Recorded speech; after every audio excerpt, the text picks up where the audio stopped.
All right, Jesse on Fire, welcome back to the channel. So we're going to talk about Conor McGregor's mob ties because I just got this article. Apparently this is a couple months ago, but this is about Conor's sister visiting a notorious mob boss, like an Irish mob boss in jail, which I would say validates the Mafia ties story, which, by the way, what's a better brand fit than that, dude? Like Conor McGregor, you know, we're a 9-figure player, also leader in the Irish mob potentially, or at the very, I mean, listen, you can't be worth 9 figures, be even remotely connected to the mob and not be kind of in a leadership position when you hang out with them, right?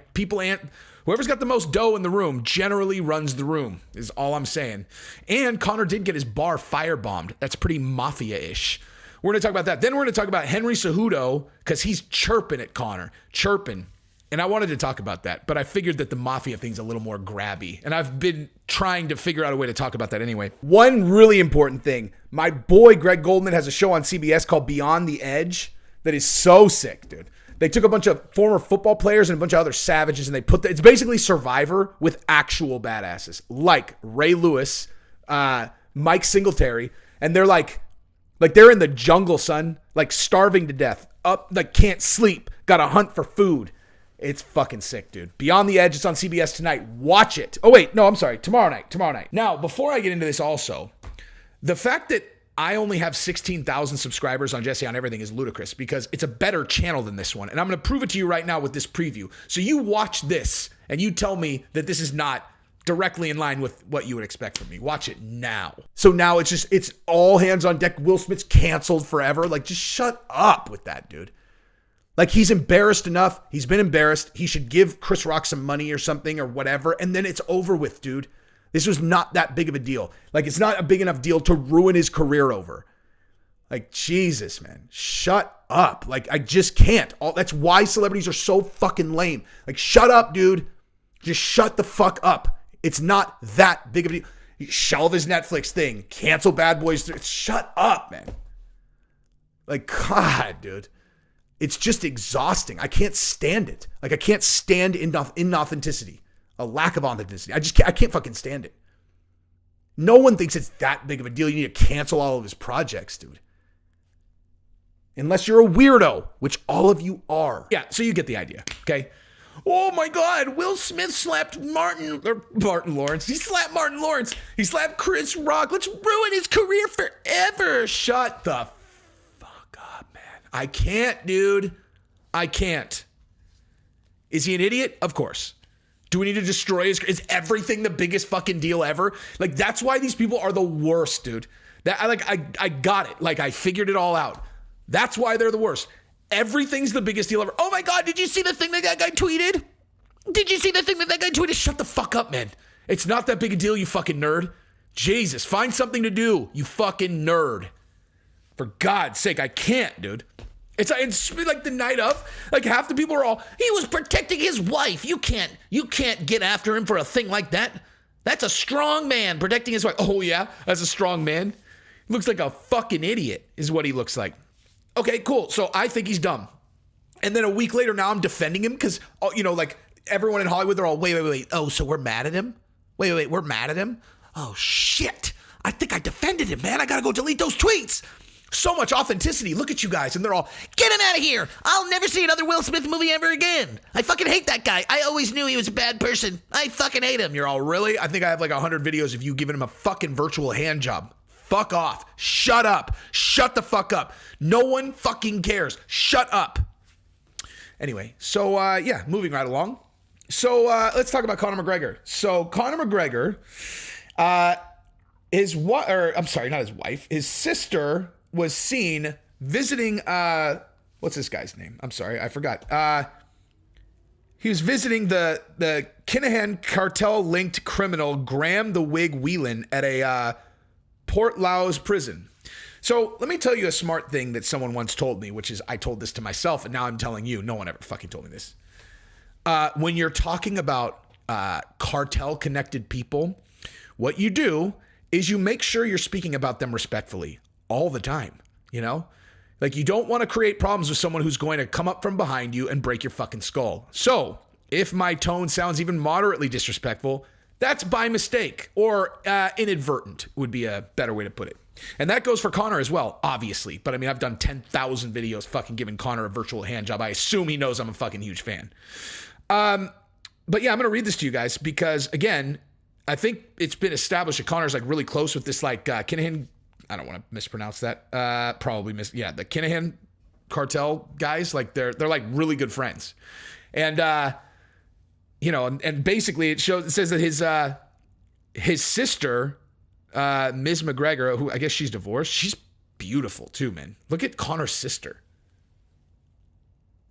Like, I mean, like I said, that's just kind of like objective. It's like, whoa. It's kind of like Colby's sister as well. It's just kind of like objective. It's like, whoa, that's a good looking family there. Conor, you strapping fucking gentleman with great taste in clothes. But anyway, I don't even need to get into this very much. Bottom line, she went and visited this guy at the maximum security prison, which is like she's done it multiple times. And that can mean one of many things. But if I was someone who might have a moderate bit of experience in the, understanding how the criminal underworld works, I would say maybe she might be visiting him to speak for someone else who's not her, which might or may not be her brother. Like maybe Conor had messages that he needed to get to him. Who knows? I'm just saying, who knows? Bottom line, don't fuck with Conor, I think is the point here, Although, speaking of fucking with Conor, somebody firebombed his bar, and no one ever really talked about that. It was just kind of like, oh, Conor got his bar firebombed. Oh, it's probably a crazy fan. And I was like, was it probably a crazy fan? Because generally, if I see guy's name in the same article as Irish Mafia many, many, many, many times, including like he punched an Irish mobster in the face, everyone just assumed that like that happened because Conor got pissed off. He's wasted. Like the guy's like the old man in the bar, and Conor's all, hey, man, I'm not doing an Irish accent. I will fuck that up and sound like an idiot. But like, someone said something. He's like, oh yeah. And then Conor put him down and then found out after that the guy was in the mob. Or maybe not, right? Like maybe not. Maybe he is down with the mob and maybe that guy's in the other mob. Maybe, I don't know. I haven't looked into it that closely. I'm just saying Conor clearly is relatively connected to some pretty dangerous motherfuckers, which is pretty gangster, dude. I'm just saying when it comes to the fight game, there is nothing wrong with also being in the Mafia. So good for him. Just crushing it on branding, dude. And then also not really saying anything about it. So, let other people talk about it. There's no reason for you to talk about it. It's just better that people just know. But speaking of people who are not afraid of Conor McGregor, Henry Cejudo and him have been chirping back and forth. The only reason I wanted to talk about this is just because Henry Cejudo is excellent at staying in the mix and it's pissing me off that he's not getting a fucking fight. Like someone needs to just give the guy a fucking contract. So usually I feel like I have a pretty good thumb on how big of a draw a person is. I have no idea how much money he's asking for. I will just say this for the however many time. I understand how the contracts work. So when Cejudo retired, he gave up the belts. His contract reverted back to his contract that he had prior to winning the belt, which I would imagine he was probably at 500,000 plus back in pay-per-view with the belt and probably at something like 325 or 350 total without it. And so he's like, you want me to come back and fight for less than what I would have gotten before I retired? Fuck you. And they're like, dude, you left us high and dry. You won the belt at 25 and 35 and thought we had no options and retired. Fuck you. But at the end of the day, this shit's business, right?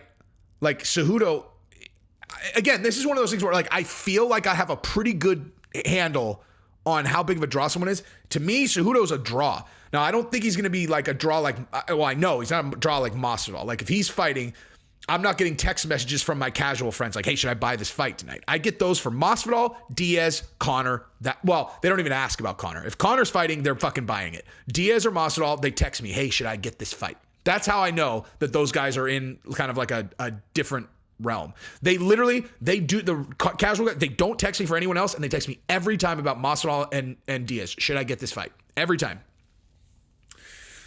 But Cejudo's like in that class right below that. Like I think that if Cejudo came back, he would have a similar draw, especially if he went up a weight class to fight someone like Conor or that's whatever. They just buy it for Conor. But he's a big draw. Let's get him in the fucking mix, man. I can't stand it. I don't know why he's going after Conor when Conor is clearly angling at 170.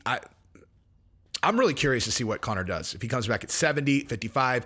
If Gaethje wins the belt at 274 and Gaethje wants Conor and they don't make that fight, I mean, I get it. Conor's not really in position for a title shot, but fuck that, dude. You know, like just at least for Conor, let's just throw the rules to the wind, dude. You know, that would be such an enormous fight, dude. Like Gaethje versus Conor for the belt. Oh my God. And I will go as I go to all of them. I will go as I go to all of them. I can't wait to go to a Conor fight, dude. I can't wait. I'm probably going to pay a fucking fortune, but nonetheless, I can't wait. I can't wait. I can't wait, son. I will wear my I'm down with the Irish Mafia shirt. Look at this. Somebody else is Irish. It's not just Conor, at least partially. I'm kind of Viking Irish. If you want to look at my 23andMe, I'm Scandinavian, Irish. I'm just like a European fucking mutt. That is 69% Ashkenazi Jew also. How you like them apples? Why don't you look up who has the highest IQ per capita on Earth? Ashkenazi Jew. So there's that. That's where I got it from, you guys. Anyway, that's probably enough. So yokratom.com. That is my shit, son. Don't forget, $60 kilograms, Yo Kratom. Don't start taking Kratom if you've never taken it. However, if you take Kratom and you go to the store and you buy it, you are paying literally probably 10 times that. Literally. And it's exactly the same shit. YoKratom.com. Get it after it. That's what I got. But before I do, I want to give a shout out to Robert Swanpool, who's fighting in EFC in May. So you guys can check him out. I'll remind you guys before the fight. Peace.